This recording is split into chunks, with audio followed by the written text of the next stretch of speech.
What if Naruto had the Rinnegan Part 10? Before the rest of the Genin left the field, they could feel, in fact everyone could feel the tension between Naruto and Neji. Almost like electricity flowing through the air around them. They all leave with just those two remaining for the first fight. The proctor goes over the rules and asks them if they are both ready, with both Naruto and Neji staring each other down, simply nodding. In the stands next to Hiruzen, Jirya had finally got there, a little out of breath, not wanting to miss this fight, knowing that Naruto has really been looking forward to this. The proctor tells them to begin, and Neji immediately activates his Byakugan, looking a little wary, but Naruto was stood calm, still staring directly into those pale eyes. Some of the crowd were shouting with excitement, while the others were waiting silently with bated breath at what was going to happen. But the entire crowd fell silent as Naruto started to speak, still very calm. Neji, you see yourself as better than everyone because of your strength, because of your natural talent. Those eyes of yours giving you an edge against your opponents. And I get it. Everyone in the crowd was completely shocked at Naruto saying this. The village, his classmates and his teachers couldn't believe Naruto was agreeing with Neji's worldview. Even Kurama was about to yell at Naruto, but stopped as Naruto continued talking. I said I agree with you being stronger due to the circumstances of your birth. However, you see your power as the pinnacle of strength, with everyone else below you. That's arrogance. Your feelings towards Hinata, that's hatred for no reason. She never did anything to you, and you'd have killed her in the last exam given the chance, wouldn't you? While saying this, the ground around Naruto started cracking, with his chakra being pushed out of his body, while still trying to control his own anger. He then locked eyes with Neji's. The glowing amethyst of the Rinnegan locked with the pale eyes of the Byakugan. This sent shivers up Neji's spine. In fact, everyone's, as most hadn't seen Naruto this serious before. It was terrifying for the people who could feel Naruto's chakra. It was like rising tides, coming from him ready to destroy anything in its path. Neji steeled his nerves and jumped towards Naruto, shouting that he doesn't know anything.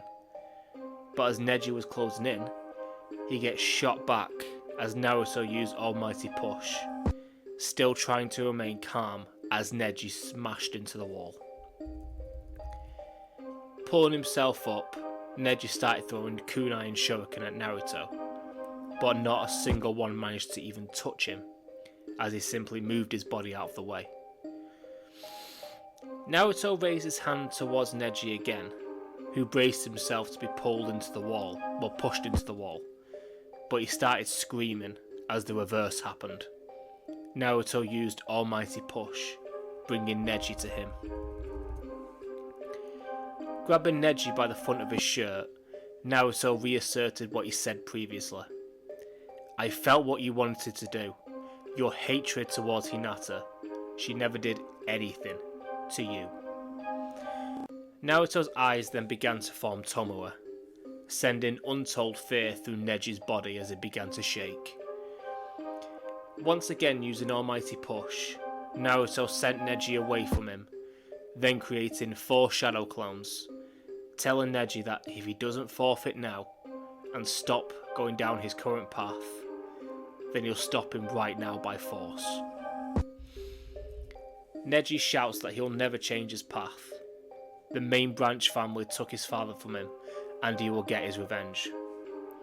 With Naruto looking disappointed, and even Kurama having a similar reaction. Naruto and his clones raised their hands, all using different elemental jutsu. As the glows from each element reach their fingertips, they all shout 5 elemental barrage. As the streams of the Jitsu all fly towards Neji, the crowd starts cheering, some even shouting for Naruto to teach that kid a lesson. As the Jitsu was about to reach Neji, he quickly rotated his body, expelling chakra using his 8 trigrams palm rotation, nullifying the Jitsu. This surprised Naruto, as he wasn't expecting anything like that. But unfortunately, by showing this to Naruto, Neji had lost this fight, and he makes sure to tell him this. He again uses his elemental barrage, with Neji using his rotation. But quickly, Naruto stopped the barrage and rushed forward, absorbing the chakra from the palm rotation, letting his shadow clones move in for an attack. 2 of the clones use Almighty Push from opposite sides, crushing Neji between the gravitational forces, feeling like 2 brick walls. While from the side, the other 2 covered their arms in mechanical gauntlets, uppercutting Neji into the air at an insane speed. The clones disperse as the real Naruto looks up into the stands to see Lee. He gives him a smile and a thumbs up. Then disappearing from sight, having jumped up at a faster speed than Neji, grabbing him and using his own version of Primary Lotus, smashing Neji into the floor, creating a large smoke screen, with everyone waiting in anticipation. As the dust began to settle, someone walked out of it. Naruto, who was no worse for wear, while behind him was Neji, in a small hole, completely knocked out.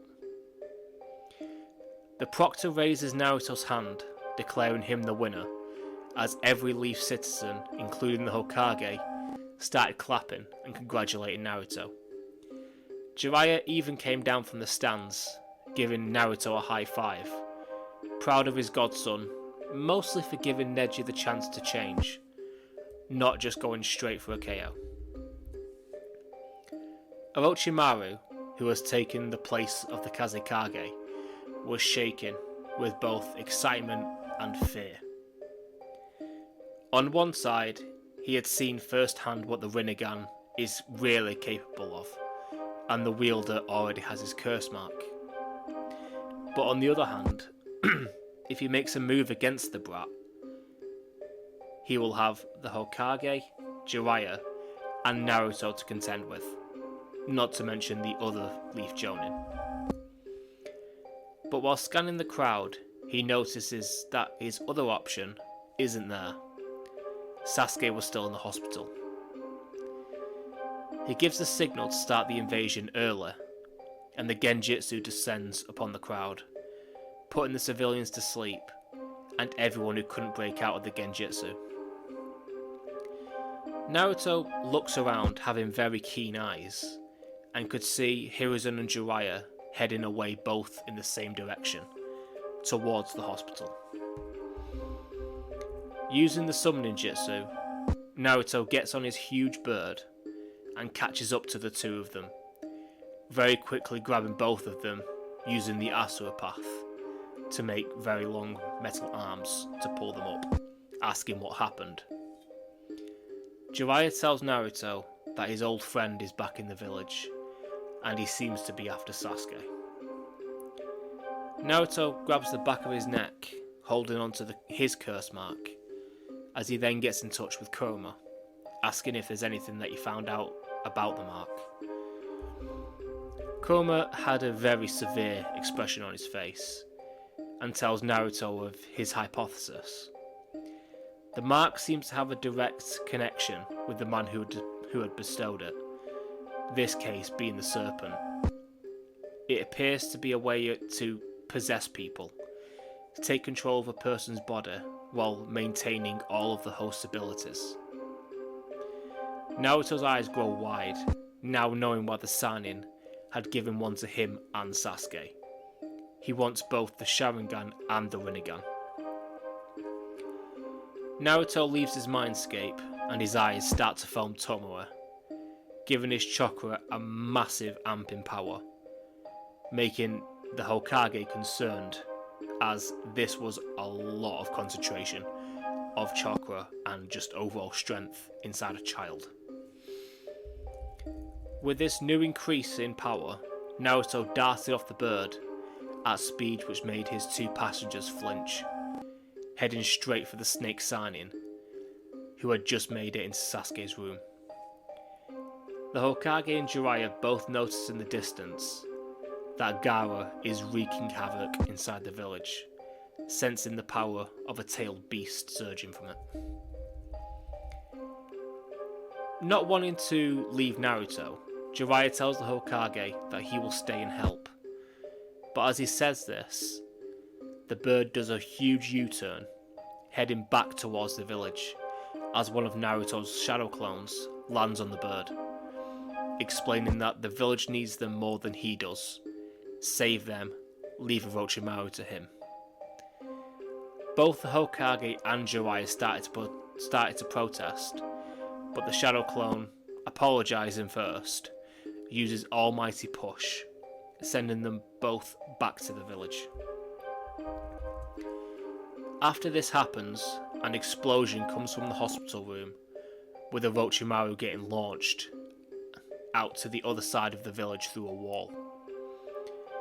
After standing up and collecting himself, he looks up to see two silhouettes looking towards him, with bright purple and bright red eyes, locking to his own reptilian. Naruto tells Orochimaru that they can now continue their battle from the Forest of Death, with Sasuke finishing his sentence, "This time, Orochimaru, you die." I'm going to leave it here for now, and I hope you enjoyed this part and the rest of the series if you've seen it. But yeah, like and subscribe if you want, and I'll see you all later. Bye.